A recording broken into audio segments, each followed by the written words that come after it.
No sé si ustedes tienen a veces la impresión de que hay partes del inmenso librero que es mi casa que se reacomodan solas.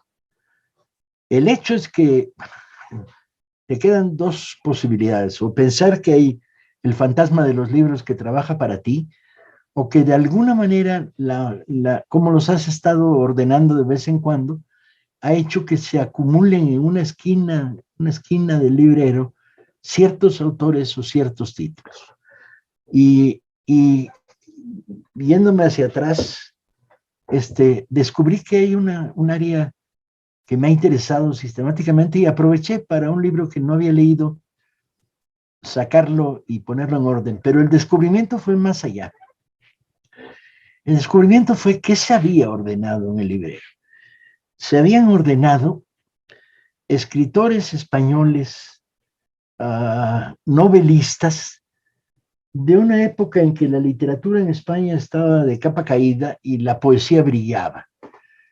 Y en este espacio se habían concentrado 6 o 7 escritores previos a que yo volviera a interesarme por la literatura española, cuando empecé a trabajar en la Semana Negra de Gijón y encontrarme con narradores de historia, de fantasía, de ciencia ficción, de novela policíaca, otra generación ya. ¿Y quiénes estaban ahí? Se habían ido acomodando 1, 2, 3, 4, 5 libros de cada autor. Bueno, desde luego estaba Juan Macé, y te dicen que caí.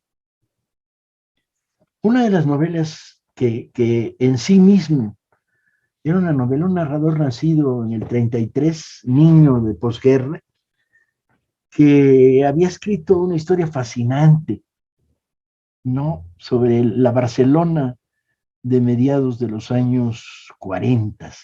No era su único libro, pero era el más brillante.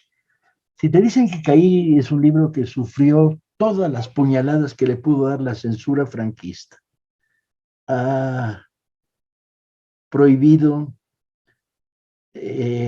aislado por la rudeza con la que cuenta este mundo de posguerra dominado por los fascistas, falangistas, franquistas, etc.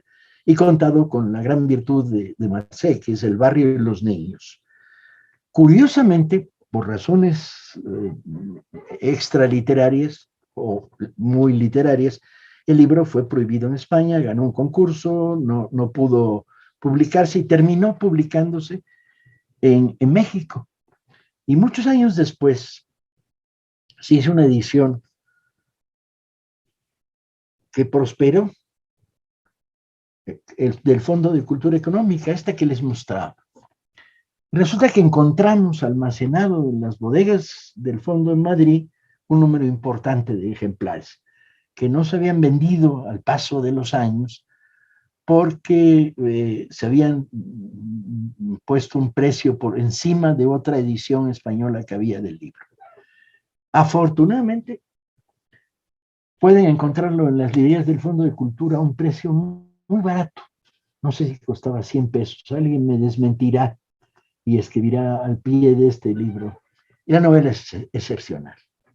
Es brillante, el lenguaje es sorprendente, los comportamientos de los niños en este mundo, el nacimiento del sexo como preocupación central, la derrota como la viven estos niños.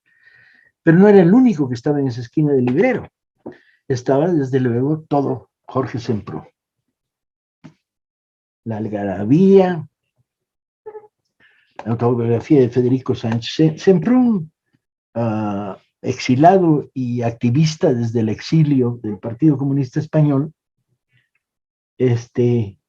había tenido grandes dificultades para publicar en Francia. Además, escribía en francés. Es un fenómeno muy particular, porque Semprún escribía sus ensayos políticos en español, era uno de los dirigentes del eurocomunismo español, y bajo el nombre Federico Sánchez, escribía sus ensayos, como decía, en castellano. Castellano. La autobiografía de Federico Sánchez, y su literatura la escribía en francés, porque por razones de vida y destino era ampliamente bilingüe. Salido de España al final de la guerra, siendo un joven comunista, se sitúa en Francia, empieza la Segunda Guerra Mundial y entonces Semprún se une a una de las redes de la resistencia y termina organizando entregas de armas inglesas a la resistencia francesa, detenido, torturado y enviado a Buchenwald, el campo de concentración, donde se salva milagrosamente gracias a la estructura dentro del campo de la resistencia. Es un tema al que Semprún va y viene una y otra vez. Cuando recorres apasionadamente su bibliografía, encontrarás que todo comienza con un libro notable. Tengo la edición cubana, curiosamente, y no la edición española, ¿sí? El largo viaje, que es la historia de cómo un personaje ya adulto regresa a las cercanías de Buchenwald y reconstruye la resistencia, el campo y la vida. Y que vuelve a él, vuelve a este tema, en libros como uno que publica póstumo, Ejercicios de supervivencia, que me encontré hace un mes en los saldos de la brigada para leer en libertad, por 50 pesos. No dejen de leer. Si pueden encontrar el largo viaje, mejor todavía.